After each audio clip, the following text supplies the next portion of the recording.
Dari Jalan Ayam Sangaji 41 Yogyakarta, 101,3 Star FM Inspiring Sound. Selamat siang Star Lovers. Saya Widya Pradipta masih menemani Star Lovers di siang hari ini.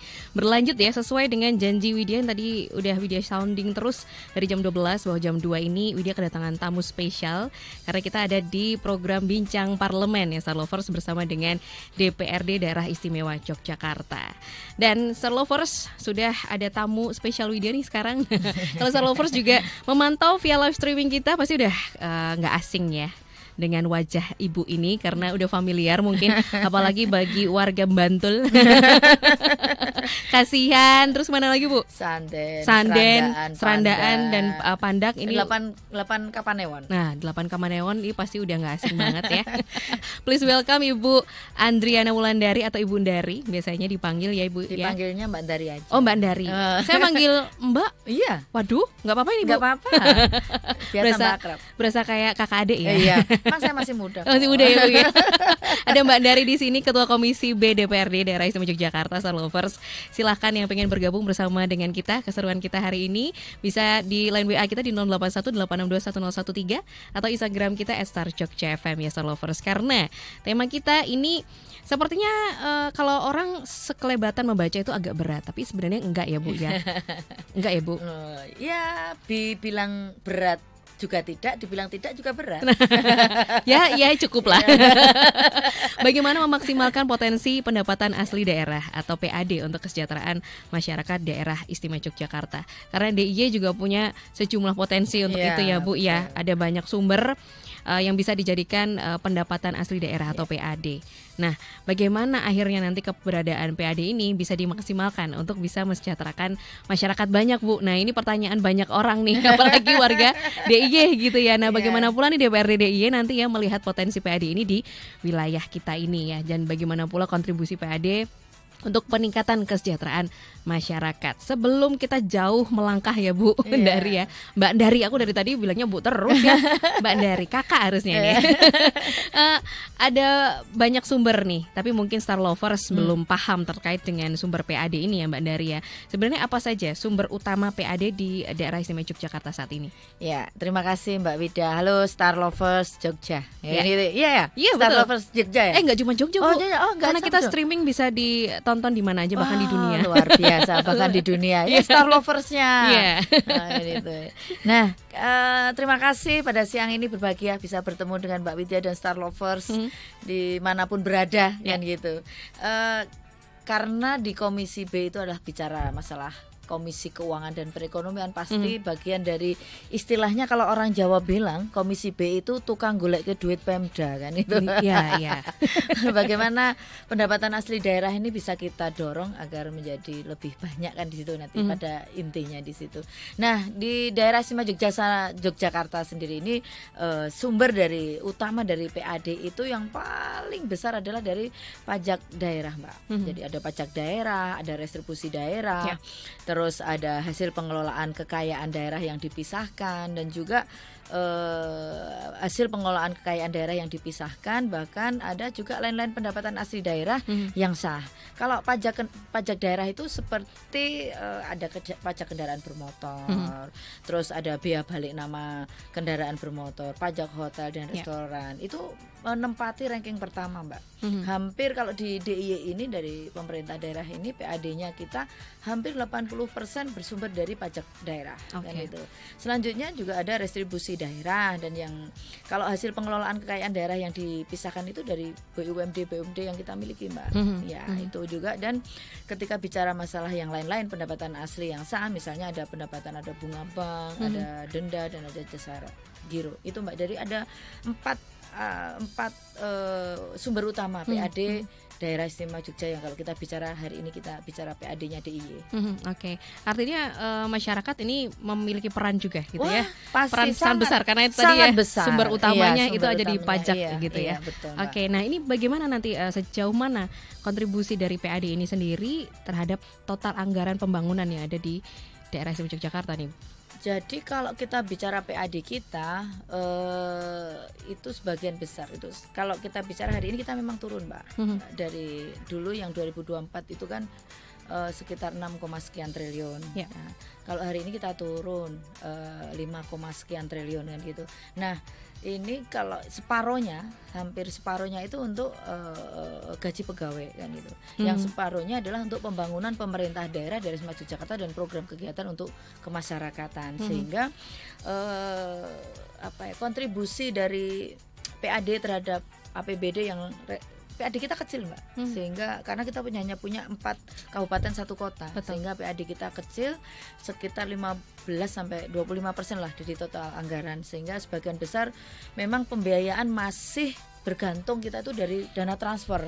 Jadi ketika kemarin pemerintah pusat melalui Impres nomor 1 tahun 2025 bilang ada efisiensi dan banyak transfer dari pusat yang dinolkan, nah sudah kita hanya bisa bergantung pada sektor dari yang kita miliki saja. Jadi kita memang agak turun karena ada satu efisiensi, dan juga kalau kita bicara tahun ini tahun 2025 ini juga bukannya hilang, tapi memang ada di pajak kendaraan itu ada bagi hasil dengan kabupaten kota.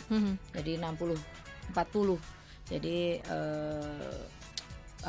istilahnya, sehingga hampir di PAD-nya DIY itu berkurang 300-400 miliar. Dan itu bersumber dari PAD itu dari pendapatan tadi juga kontribusi yang dianggarkan itu berasal dari dan kebetulan kita punya dana keistimewaan yang cukup membantu juga pendapatan atau anggaran yang kita miliki. Mbak Vivian. Itu juga pasti jadi pertanyaan banyak warga gitu ya. Dana keistimewaan tuh banyak ya gitu kan. Nggak cuma kesenian gitu kan sekarang. Iya, memang kalau memang dana keistimewaan masuk di dalam APBD, banyak masuk ya. Jadi dari pendapatan daerah. Jadi selain bersumber dari keempat hal tadi, juga ada dana keistimewaan. Nah, kebetulan kemarin juga ada efisiensi terkait, tidak melulu bahwa dana keistimewaan banyak kan itu, tapi memang ada nomenklatur yang tidak boleh keluar dari tata kala ataupun tata syarat ketentuan dari yang dianut oleh dana keistimewaan. Sehingga bicara dana keistimewaan sebenarnya tidak hanya untuk kesenian, untuk atraksi-atraksi kesenian, tapi juga bisa digunakan untuk kegiatan-kegiatan, karena semuanya itu sebenarnya budaya Mbak. Misalnya pertanian itu sebenarnya juga budaya, bertani. Ada kalau orang DIY ada wiwitan ageng, itu juga dalam syarat sebuah itu bisa didanai dengan dana keistimewaan. Jadi ada alokasi yang bisa didanai dengan APBD tok, ada yang bisa didanai oleh dana keistimewaan. Dan kemarin juga berkurang Mbak. Yang pertama itu kita di Pemda DIY itu mengajukan kalau nggak salah 1,5 triliun. Tapi terus ada efisiensi jadi 1,2. Di awal sebelum Impres nomor 1, tahu-tahu setelah ada Impres kita dikurangi lagi 200 miliar. Jadi kita kemarin untuk 2005 ini hampir kurang lebih 1 miliar saja. Sehingga kalau kayaknya banyak kan, itu 1 triliun maaf, kayaknya banyak, tapi ketika dialokasikan pada program kegiatan kurang Mbak. Ternyata kurang kan itu Mbak. Gitu ya. Karena walaupun cuman 4 kabupaten dan 1 kota, diimplikasikan ke semua kegiatan ternyata juga kurang banget ya Bu. Masa. Apalagi itu lumayan itu berkurangnya ya. Nah kalau Mbak Ndari sendiri nih melihat strateginya pemerintah daerah ini ya dalam menggali potensinya itu, apalagi dengan kondisi saat ini Bu, Mbak Ndari gitu ya, apa yang Mbak Ndari bisa lihat supaya Pemda DIY ini bisa menggali potensi yang belum optimal akhirnya dioptimalkan nih. Jadi begini Mbak, ketika kita bicara masalah bagaimana DPRD melihat strategi pemerintah dalam menggali potensi PAD yang belum optimal, banyak sebenarnya Mbak. Yang pasti bagaimana mengoptimalkan aset-aset yang kita miliki. DIY punya aset yang cukup banyak. Terus juga bagaimana menekankan pentingnya strategi yang tidak membebani rakyat kecil dan UMKM, serta pemanfaatan aset daerah dan BUMD yang secara efisien. Jadi kita punya BUMD. Nah, walaupun kita belum optimal, hanya sampai detik inilah kalau BUMD yang hanya 1 BUMD dari yang kita miliki yang memang memberikan pendapatan atau memberikan dividen kepada pemerintah daerah yang cukup luar biasa untuk membantu betul, walaupun ada beberapa banyak dari sektor UMKM, ada ekonomi kreatif dan juga pemetaan potensi PAD yang memang belum optimal. Sehingga ini menjadi menjadi dorongan kita sebagai DPRD untuk selalu menyampaikan kepada pemerintah daerah agar mendata, pastinya by data, Mbak. Pendataan berapa sih aset yang kita miliki, mana saja yang sudah dikelola, mana yang belum. Nah, kalau yang belum, bagaimana kita mengoptimalkan aset yang hanya sebatas tidak produktif misalnya, tidak digunakan misalnya. Nah, ini kita dorong agar itu betul-betul dimanfaatkan agar itu menjadi sumber pendapatan bagi daerah untuk bagaimana sebesar-besarnya, bagaimana ketika tadi pendapatan asli daerah kita semakin besar, pastinya nanti program pembangunan pemerintah daerah dan program kegiatan untuk masyarakat, untuk kesejahteraan masyarakat, untuk peningkatan sumber daya manusianya di daerah Istimewa Yogyakarta itu pastinya juga akan semakin tinggi, semakin banyak kan gitu, Mbak. Di situ jadi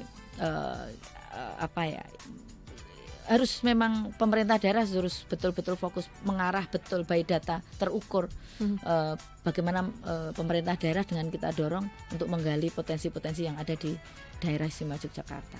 Sejauh ini kalau Mbak Dari lihat mana BUMD yang potensial dan mungkin bisa diadopsi nih, Bu? Selama ini yang kita lihat sebenarnya kita punya 4 ya, ada Bank BPD, ada Taru Martani, ada Trans Jogja, PT AMI, dan yang satu ada air minum kan gitu. Ada itu yang, tapi yang baru memberikan PAD dividen kan baru BUMD Bank BPD yang cukup signifikan memberikan besar kontribusi terhadap PAD kita. Yang lain masih ya karena memang selama ini kalau di BUMD kita yang air minum itu hanya memfasilitasi, yang mengelola adalah kabupaten kota. Jadi hanya nanti distribusikan kan itu yang mengolah betul langsung ke kabupaten kota. Kalau Taru Martani memang dalam ini untuk istilahnya masih belum, apalagi kemarin ada permasalahan. Nggak usah saya ceritakan tapi yang penting ini kita dorong bagaimana itu kembali bangkit kembali dengan ada permasalahan yang kemarin, kita dorong agar bagaimana memanajemen Taru Martani ini betul-betul nantinya ke depan akan kembali lagi penyertaan modal kita di BUMD ini betul-betul menghasilkan dividen atau menghasilkan pendapatan bagi daerah Istimewa Yogyakarta. Yang selanjutnya Trans Jogja juga kita bukan sasarannya untuk karena kita untuk membantu.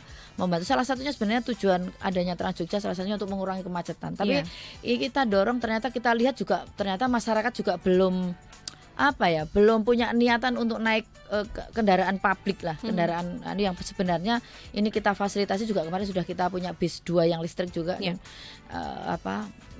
jalur rute-rute yang sudah memang dilalui oleh masyarakat itu sebenarnya sudah ada semuanya dan cukup luar biasa juga ini sebenarnya membantu, dan selama ini belum maksimal lah, belum optimal memberikan kontribusi terhadap pendapatan asli daerah. Yang paling utama adalah Bank BPD DIY. Oke, ya mungkin selepas ini BUMD lainnya juga bisa ya, Bu ya. Pastinya kita dorong agar mereka pasti kita targetkan, karena kalau kemarin kita hadir di di air minum kemarin, Perumda air minum kan, Tirta Tama. Nah, di Tirta Tama itu sebenarnya kalau nanti ada aset yang tidak dilimpahkan langsung kepada Tirta Tama, BUMD kita yang air minum itu, sebenarnya mereka kemarin menyampaikan bahwa tahun 2027 sudah BEP, sehingga kedepannya biaya-biaya untuk kan ada biaya-biaya untuk penyusutan mesin-mesin dan segala macam itu, ternyata itu juga menjadi beban yang harus dikeluarkan oleh mereka, biaya-biaya yang harus dikeluarkan, sehingga ketika ini belum diserahkan total kepada PT Tirta Tama, pastinya ini nanti tahun 2027 sudah BEP. Berarti ketika sudah BEP, berarti nanti setelah tahun 2027 sudah bisa memberikan dividen kepada pemerintah daerah Istimewa Yogyakarta.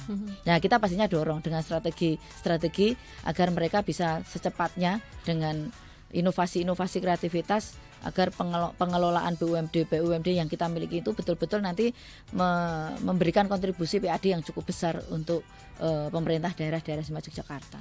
Wow, ya.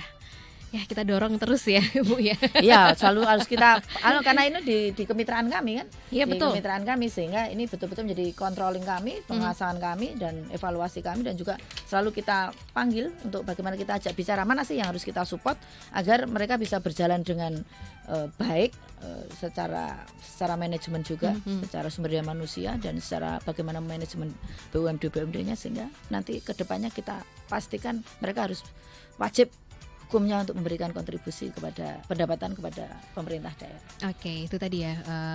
Ada dorongan juga, ada support yang disampaikan gitu ya dari DPRD DIY untuk bisa memaksimalkan potensi yang ada di BUMD yang ada di daerah istimewa Yogyakarta. Kemudian sekarang juga terkait yang namanya dengan teknologi juga Bu. Oh ya. Nah ini penting nih. Ini sektor penting yang seharusnya bisa jadi tambahan kekuatan gitu ya. Supaya bisa meningkatkan efisiensi juga. Ini Bu Dari melihatnya bagaimana nih peran teknologi digital untuk saat ini? Ya, kalau saya melihat terkait teknologi digital ini, pastinya teknologi digital berperan besar Mbak dalam mempermudah, misalnya kalau kita bicara masalah pendapatan asli daerah, kalau kita bicara masalah tadi di sektor pajak misalnya dan distribusi, pastinya ketika pembayaran masyarakat membayar secara online, tidak harus, kan dulu kalau dulu tradisional itu kan masyarakat harus datang, betul kan gitu.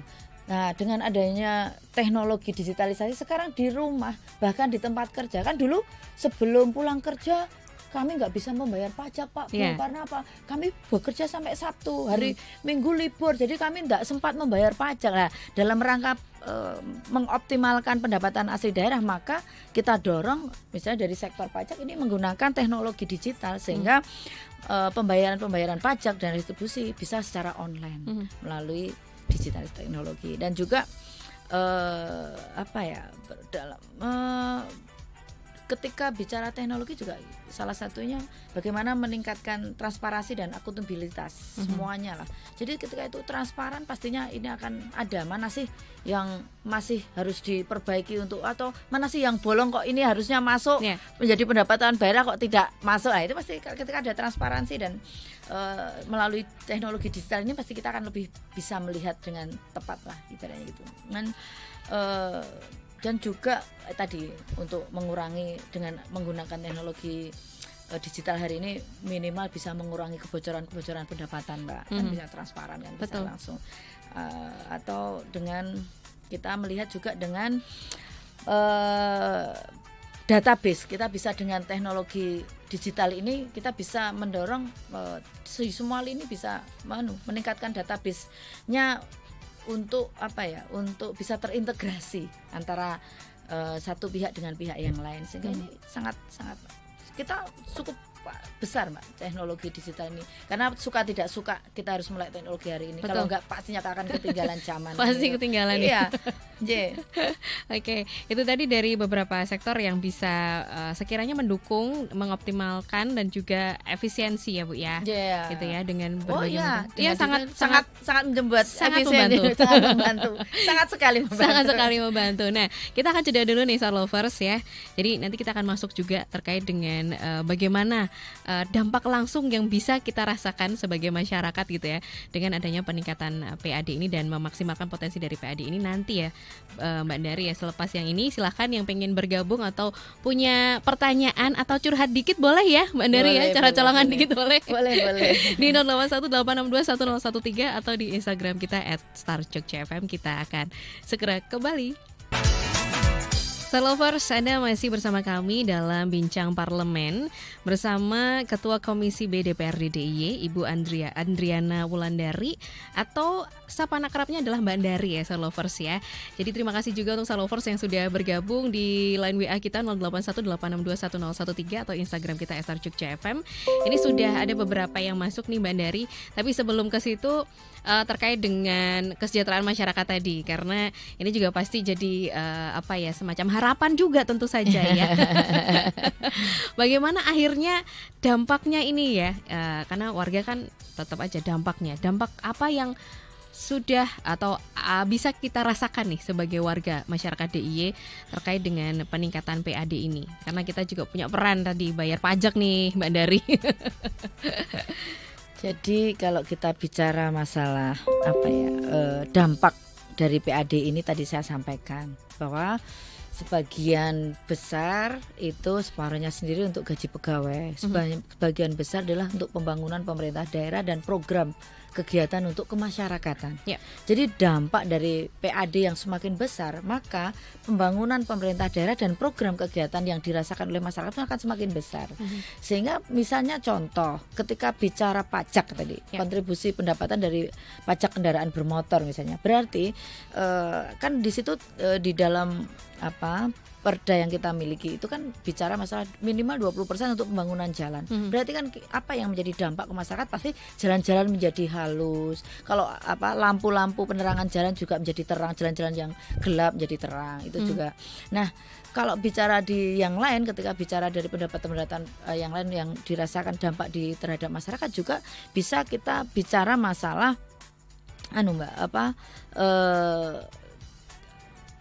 masyarakat misalnya di dinas pendidikan misalnya, melalui kontribusi anggaran kita alokasikan ke dinas pendidikan misalnya, itu ada beasiswa yang bisa dirasakan oleh warga masyarakat. Terus ada di bidang sosial misalnya, di dinas sosial ada bantuan-bantuan sosial, bansos yang dirasakan. Di bidang kesehatan ada jam kesda, jam kesos kan, itu ini memang semuanya bersumber dari PAD yang kita miliki kan itu.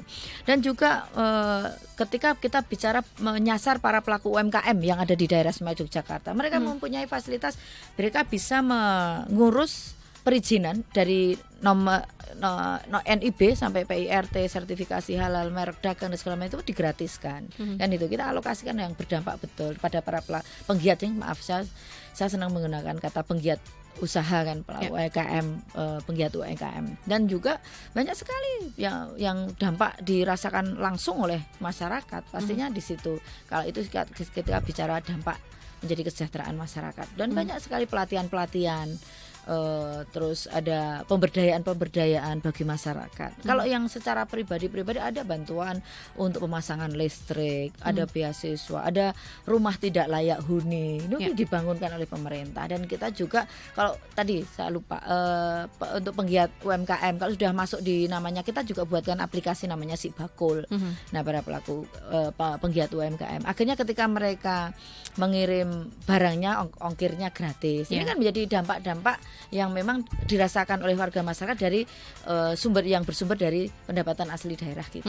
Nah, itu dia ternyata ya. Jadi banyak sekali yang sudah dialokasikan, termasuk juga mungkin tadi ada yang pertanyaan terkait dengan masyarakat yang rentan atau yang berpenghasilan rendah. Apa yang bisa dirasakan? Salah satunya mungkin baksos tadi ya, yang disampaikan oleh Mbak Dari. Jadi beberapa kelompok khusus yang rentan terkait dengan masyarakat yang berpenghasilan rendah juga pasti akan mendapatkan alokasi PAD tadi gitu ya. Ada, yang bisa dicek itu yaitu tadi bansos gitu kan. Untuk warga-warga memang yang masuk di dalam data DKS itu semuanya bisa diakses.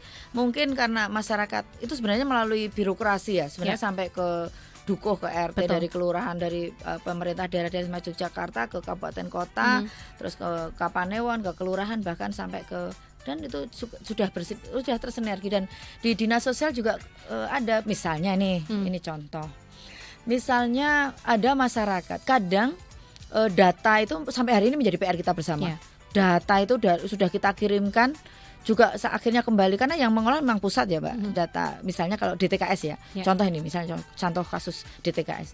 Sudah misalnya dari dinas sosial sudah menyampaikan bahwa ini sudah harus ada usulan lagi misalnya. Terus ada yang dikurangi juga. Tapi begitu turun ke bawah, ke kelurahan ataupun ke lurahan, itu datanya masih sama misalnya kayak gitu. Atau ada yang tetap tidak masuk ataupun datanya hanya itu saja. Sehingga ketika kita bicara by data DTKS ini di dinas sosial juga memang kadang juga kita tidak menutup kemungkinan ada kemungkinan bahwa ada like dislike, suka tidak suka oleh Pak RT ataupun Pak Dukuh ataupun Pak siapalah tokoh-tokoh di warga yang itu di lurah kemarin berbeda misalnya. Ini juga tapi real di lapangan, ada real di lapangan. Pernah saya sering masyarakat datang ke rumah kan gitu mencurhatkan, lah wong tetangga saya itu mendapatkan bantuan sosial setiap bulannya, kok saya enggak, padahal ini bla bla bla bla bla bla gitu. Nah, ini bisa disolusikan dengan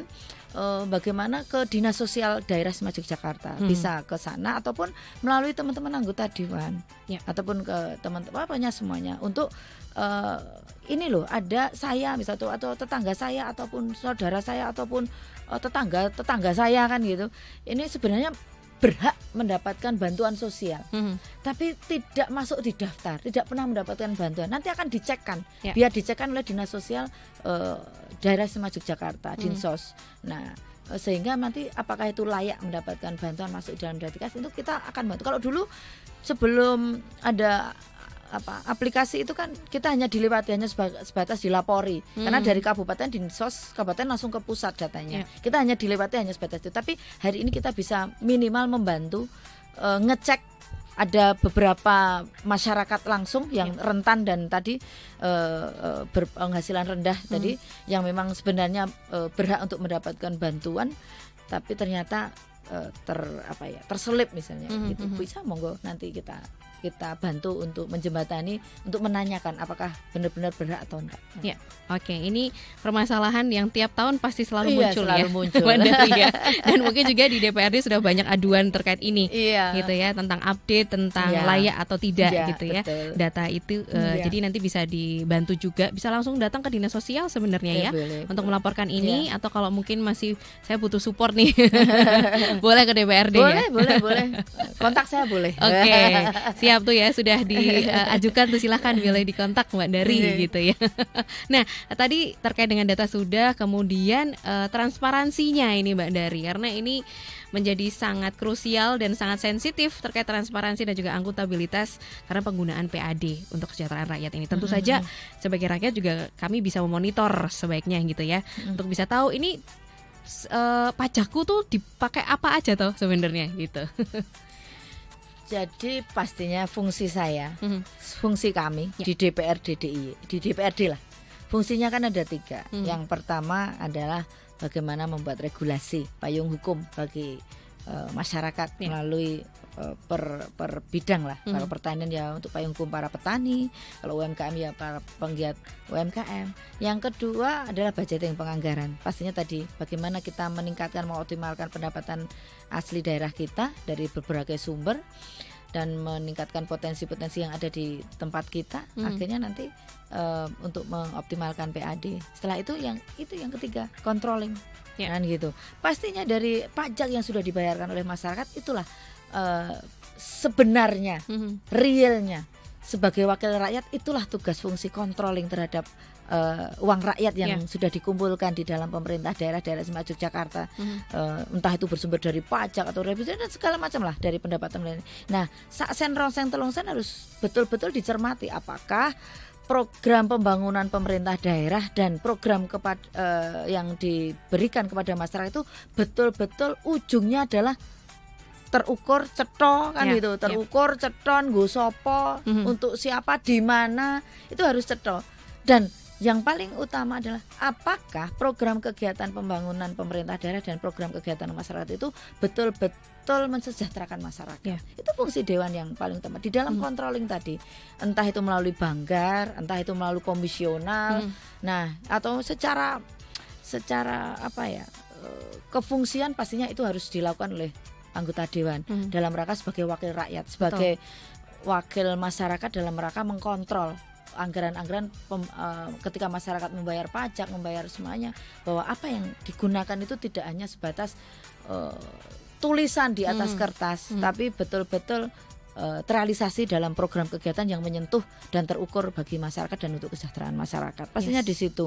Dan ini sehingga sistem harus terbuka secara publik kan itu juga. Misalnya contoh PAD-nya kelurahan itu kita dorong kan juga ada laporan di media cetak ataupun di manapun sudah selalu kita dorong ketika memberikan laporan realisasi anggaran yang ada di pemerintah daerah, bahkan sampai ke kelurahan itu pun juga dipampangkan. Nah, itu salah satu bentuk bagaimana itu menjadi controlling transparansi anggaran yang digunakan oleh pemerintah, walaupun entah itu pemerintah daerah Yogyakarta ataupun sampai pemerintah kelurahan di sedaerah Yogyakarta. Ini bagian dari bentuk transparansi anggaran yang mana untuk apa tuh WIB yang selama ini dan pendapatannya dari mana tuh, itu kan selalu ada. Nah itu sudah kita dorong terus untuk bagaimana fungsi kami sebagai DPRD dan itu juga melalui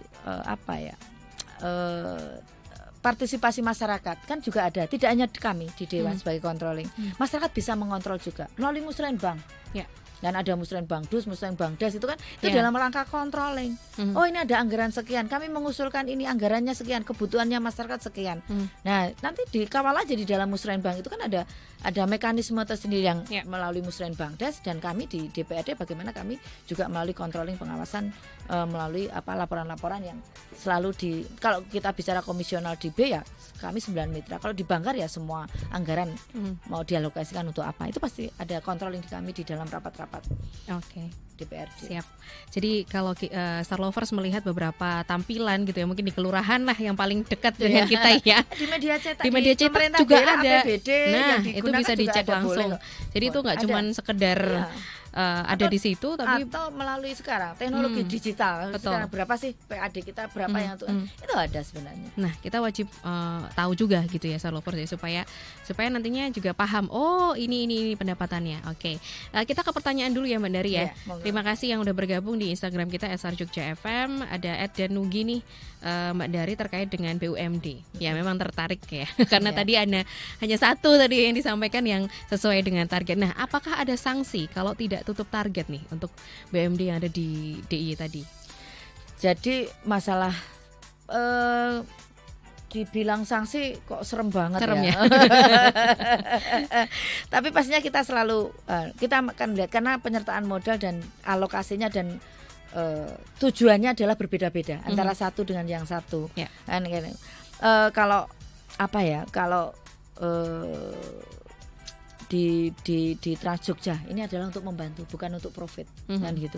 Untuk membantu masyarakat masyarakat dalam rangka bagaimana transportasi di DIY ini betul-betul terkurangi kemacetannya dan segala macam, membantu masyarakat yang memang membantu tidak bahkan yang untuk anak-anak sekolah bahkan hanya cuma 60 gratis kan gitu kan, ini padahal setiap harinya untuk gaji dan segala itu kan juga dari subsidi pemerintah daerah. Ini ada semua tujuannya berbeda-beda, dan hari ini yang memang profit ada dua sebenarnya di BPD dan Tarumartani. Karena Tarumartani kemarin ada permasalahan yang cukup luar biasa dan sampai ke meja hukum, masalah hukum. Ini baru kita support lah. Ibaratnya bayi lah kayak dilahirkan meneh kan gitu. Harus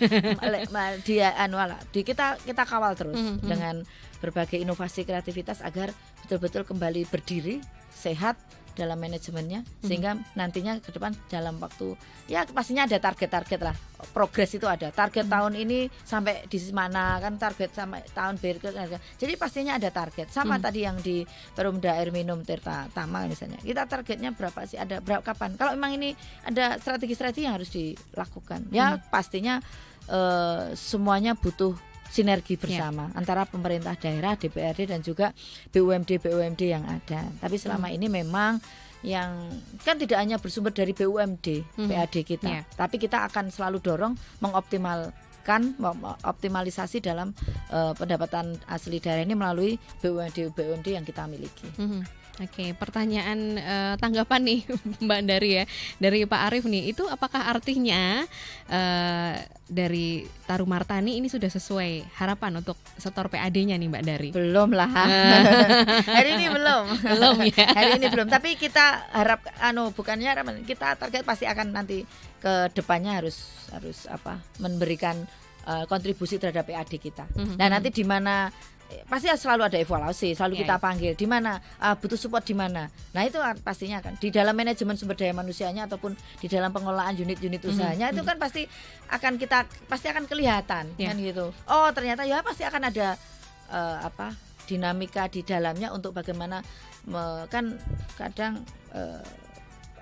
istilahnya penempatan sumber daya manusia juga dibutuhkan. Bagaimana peningkatan sumber daya manusia bagi pengelola manajemennya juga harus kita selalu dampingi. Oke, siap. Pasti tentu kita saja kawal. Ada evaluasi terus dan pengawasan pasti. ya. Ada ini supaya pengawasan. tidak terjadi hal yang betul. Kemarin itu terjadi lagi gitu ya. Kemarin soalnya saya baru di komisi. itu masa lalu, jadi masa saya belum masuk di dalamnya. Iya. Makanya hari ini saya akan selalu konsen terhadap controlling dan juga melihat laporan entah itu 3 bulanan ataupun 6 bulanan, pasti kita selalu panggil BUMD sampai di mana ataupun apa yang butuh support, karena itu butuh support, sinergi kita bersama, di mana letaknya kekurangan dan kelebihannya, pastinya di situ, Mbak. Oke. Selanjutnya terima kasih untuk Pak Iman nih di Bangun Jiwo nih ya, Mbak Dari. Kalau di Bantul sendiri, apakah ada BUMD yang sebelumnya belum menghasilkan tapi sekarang bisa membagi dividen nih? Nah, pertanyaannya menarik. Di Bantul? Iya. Kalau di Kabupaten Bantul jangan tanya kayak pemerintah Kabupaten Bantul. Nah, harusnya tanya ke pemerintah Kabupaten Bantul ya. Mungkin karena tahu bahwa Mbak Dari ini kemarin dapilnya Bantul gitu ya. Oke. Ya, pastinya nanti disupport lah ya. Nanti lebih ke Pemkab Bantul dan sebagainya ya. Oke. Ini juga ada pertanyaan dari Bu Siti nih. Perumda Air daya serap produksinya apakah udah maksimal ya? Karena setahu saya kok kayak kurang ya gitu Mbak Dari. Jadi kalau kita memang gini, jadi sistemnya itu DIY itu hanya mengkoordinir kan gitu. Mengelola, mengair bersih, tapi yang adalah kabupaten kota. Itu menjadi kewenangan kabupaten kota. Ada yang kalau di Kulon Progo itu akhirnya dikelola BUMD menjadi Airku Sleman kan gitu. Nah, itu salah satu, itu yang menjadi kewenangan kabupaten. Sehingga kita hanya mendistribusikan air minum yang bersih, walaupun hari ini masih belum maksimal. Optimalnya belum. Jadi masyarakat masih belum banyak yang menggunakan padahal kita punya banyak lah istilahnya, tapi istilahnya masyarakat sendiri yang tidak mengkonsumsi ataupun mengakses dari dari air minum yang dimiliki oleh pemerintah daerah. Iya. Nah, kita sendiri juga harus berperan nih, Star Lovers ya. Oke, tadi dari BUMD terus ditanyakan ya, kita ke sektor lainnya ya, yang tentu saja ini juga terkait dengan PAD. Ada yang namanya sektor pariwisata di daerah istimewa Yogyakarta yang tentu berkontribusi juga terhadap PAD. Nah, ini optimalisasinya seperti apa kalau Mbak Dari melihat nih? Terkait optimalisasi pastinya dari sektor pariwisata. Saya itu berharap pariwisata itu tetap menjadi leading sektornya perekonomian DIY. Tapi kalau kita bicara di DIY, memang kontribusi di PAD sangat kecil. Tapi kalau di kabupaten kota bisa besar, Mbak. Karena ada pendapatan asli yang memang itu menjadi kewenangan kabupaten dan provinsi ya. Kalau kita bicara provinsi DIY kan itu, bicara DIY. Jadi misalnya contoh real. Hotel misalnya, hotel yang di Gunung Kidul itu nggak memberikan kontribusi kepada DIY, tapi memberikan ke kabupaten perizinannya kan itu. Dan jadi ini memang sangat kecil lah dari pariwisata, karena kita hanya walaupun kita dorong, ini masih kemarin dalam pembicaraan laporan pertanggungjawaban di Dinas Pariwisata, karena di mitraan kami memang masih kecil banget lah, belum bisa memberikan kontribusi PAD yang cukup signifikan dengan anggaran yang sudah kita gelontorkan ke pariwisataan, sehingga ini menjadi kritikan membangun ke depan, istilahnya bagaimana kita dorong, kita minta kepada Dinas Pariwisata di daerah istimewa Yogyakarta ini melakukan inovasi, kreativitas, atau membuat sebuah kajian lah, sih yang menjadi potensi memberikan kontribusi pendapatan asli daerah yang kita miliki. Karena selama ini belum kita lihat masih kecil lah, nol. Sampai saya kemarin kok cuma sedikit. Ya, saya juga kaget, Bu. Cuma berapa, nggak ada 5% lah, nggak ada, bahkan berapa, nggak ada kontribusi dari. Jadi memang ini menjadi PR kita bersama. Jadi nanti akan kita betul-betul kaji mana potensi yang bisa dari kepariwisataan yang memang memberikan kontribusi kepada PAD-nya di daerah istimewa Yogyakarta, sehingga nanti salah satunya kemarin kita mendorong melalui Perda tentang penyelenggaraan pariwisata berbasis budaya di kelurahan ini baru kita bahas. Sehingga nanti potensi-potensi sektor kan kita PAD DIY itu hampir sama dengan Bali ya. Jadi PAD kita hanya bisa dari pariwisata, budaya dan UMKM. Kita tidak punya tambang, kita tidak punya penghasil emas kan gitu. Jadi hanya bersumber dari itu, dan yang luar biasa kita punya budaya yang cukup luar biasa. Nah, ketika potensi-potensi budaya yang kita miliki akan mendatangkan wisatawan MISNUS maupun wisatawan mancanegara, ini menjadi bagian strategi agar nanti itu menambah pendapatan asli daerah istimewa Yogyakarta, sehingga ini betul-betul menjadi daya dorong kita untuk bagaimana Dinas Pariwisata betul-betul fokus terhadap potensi-potensi pariwisata. Dan harus gini Mbak Widya, kita selalu minta bahwa ego sektoral di antar OPD ini harus ditekan betul. Ini masih selama ini ego sektoral masih tinggi di DIY itu, di antar OPD ini, sehingga misalnya contoh kecil saja, di Dinas Pariwisata ada kegiatan budayaan misalnya, ada sekitar 200-an titik misalnya. Di Dinas Kebudayaan ada 300 sekian titik. Itu berarti kan lebih dari jumlah hari dalam satu tahun. Kan itu. Kenapa itu tidak dikolaborasi, disinergikan antara, misalnya hanya salah satu contoh ya, Dinas Pariwisata dengan Kundo Kabudayaan, Dinas Kebudayaan kan itu, untuk bagaimana potensi mana yang memang betul-betul digarap, sehingga itu betul-betul menjadi daya tarik wisata, potensi pariwisata atau potensi wisatawan lokal, daerah, wisatawan mancanegara itu hadir untuk itu yang memang digarap betul kan gitu. Tidak harus semua, tapi ada beberapa yang digarap-garap betul, sehingga itu betul-betul target untuk mendatangkan.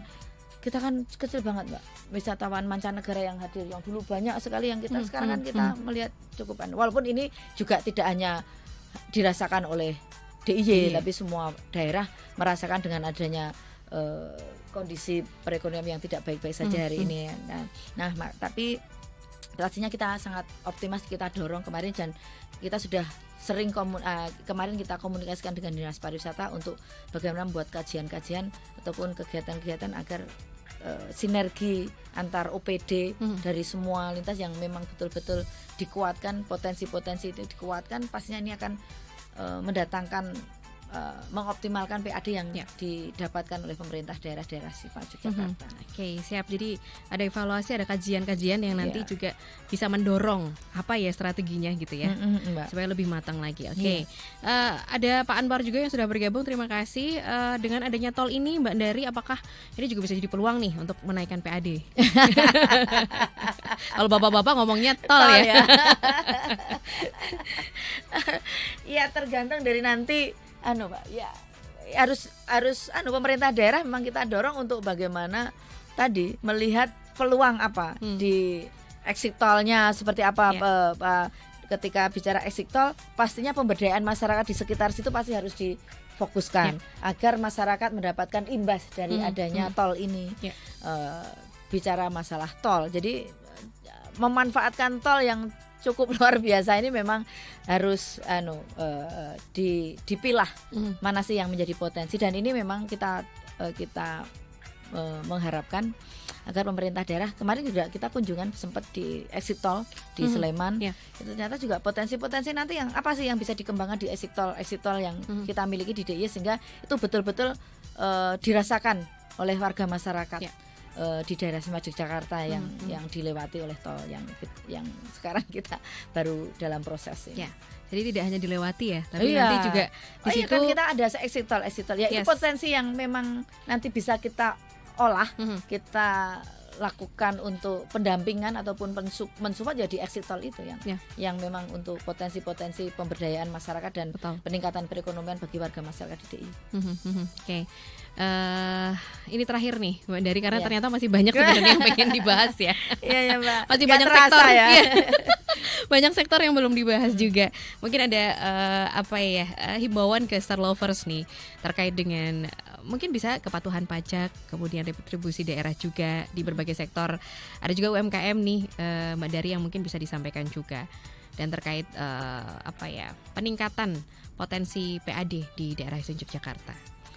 Ya, terima kasih Mbak Widya. Jadi begini, pastinya DPRD selalu support program kegiatan ataupun bagaimana kita mendorong agar satu, para pelaku UMKM ataupun dampak dari PAD yang kita miliki itu betul-betul kembali kepada masyarakat, dari rakyat untuk rakyat, itu kuncinya Mbak. Ya. Dari kuncinya itu. Jadi kita berharap bahwa satu, ketika masyarakat wajib membayar pajak, ya bayarlah pajak tepat waktu dan disiplin membayar pajak, kan itu. Apalagi dengan adanya hari ini misalnya, hari ini DIY mengeluarkan program gratis denda, kan itu. Nah ini manfaatkan betul. Ini salah satu agar nanti bisa dimanfaatkan pada yang dulu tidak sempat membayar pajak karena terlalu terbebani karena dendanya besar. Nah ini ada pemutihan denda, kan itu. Nah, ini menjadi bagian dari strategi pemerintah daerah agar dalam sektor pajak ini bisa betul-betul nanti ke depannya optimalisasi PAD dari sektor pajak pastinya memberikan kontribusi yang cukup besar, sehingga apa yang menjadi program kegiatan untuk para pelaku UMKM itu juga menjadi besar, untuk bagaimana mendampingi perizinannya, pengelolaan sumber daya manusianya, dan bagaimana mengawal para pelaku para penggiat UMKM ini betul-betul menjadi UMKM yang mandiri, safe, dan juga naik kelas, kan istilahnya menjadi potensi-potensi bagi peningkatan perekonomian bagi mereka. Terus yang selanjutnya ketika bicara pariwisata, ayo kita tetap harus bersinergi. Ketika memang nanti pariwisata ini betul-betul dalam satu nafas ataupun satu komitmen bersama bahwa menjadi leading sektor, semuanya akan mengikuti Mbak. Ya. Nanti begitu wisatawan datang ke Jogja, tidak hanya menimbulkan ataupun membuang sampah di DIY ataupun memberikan polusi kepada DIY, tapi mereka juga memberikan kontribusi terhadap pendapatan asli daerah kita. Pastinya ketika bicara wisatawan mancanegara, wisatawan Nusantara yang datang ke Jogja, pastinya akan bicara ketika mereka piknik ke sini ataupun datang ke sini, pastinya bicara masalah oleh-oleh. Kalau bicara oleh-oleh pasti imbasnya ke UMKM, kan itu. Ketika bicara orang, bagaimana potensi budaya yang harus kita munculkan juga. Budayaan kita luar biasa, budaya-budaya yang kita miliki sangat luar biasa, sehingga ini menjadi daya tarik para wisatawan untuk hadir di DIY. Ini dikemas betul sehingga menjadi daya tarik yang cukup luar biasa. Mungkin itu Mbak, sehingga mari kita bersama-sama, DPRD selalu akan support dan kami selalu menjadi controlling bagi pemerintah daerah dalam hal penggunaan pendapatan asli daerah ataupun anggaran. Nah, dan yang kedua bagaimana kita mengalokasikan anggaran itu selalu sesuai dengan sesuai dengan kebutuhan, bukan keinginan, tapi betul-betul menjadi skala prioritas bagi pemerintah daerah agar tidak salah sasaran atau tidak hanya sebatas membuang anggaran tapi tidak begitu efek kepada masyarakat untuk kesejahteraan masyarakat. Intinya di situ. Oke. Matur nuwun. Siap ya. Jadi sudah ditegaskan oleh Mbak Dari tadi, DPRD siap memberi support dan juga controlling. Ini pasti ya sebagai tugasnya, fungsinya juga mengawasi bagaimana PAD ini nanti dijalankan dengan optimal begitu ya. Optimal ya. Tidak dengan hanya baik dan dengan baik. Terukur. Betul. Kan itu, dan berefek pada kesejahteraan masyarakat, tapi bagaimana kita bersama-sama bersinergi dalam rangka jadi harus sinergi betul antara pemerintah daerah, DPRD dan masyarakat, sehingga PAD, mengoptimalkan PAD ini tidak bisa dikerjakan sendiri oleh pemerintah daerah, tidak bisa dikerjakan sendiri oleh DPRD, pasti harus sinergi dengan masyarakat, kan gitu. Jadi sinergi bersama ini harus betul-betul, kalau ini bisa menyatu, saya yakin optimis betul PAD kita akan sangat besar. Siap gitu. Jadi sinergi harus diwujudkan ya, memendam ego masing-masing. Tadi juga ya dari Mbak Dari gitu. Terima kasih Ketua Komisi B DPRD DIY Ibu Andriani Wulandari sudah bergabung bersama kami. Sehat-sehat terus ya. Amin. Dalam mengawasi dan mengkontrol semuanya ini. Amin. Pokoknya dongo pangestunipun seluruh warga masyarakat DIY aja. Siap. Oke, saya Widya Pradipta juga tim yang bertugas pamit undur diri. Terima kasih, tetap semangat, salam sehat dan sampai jumpa.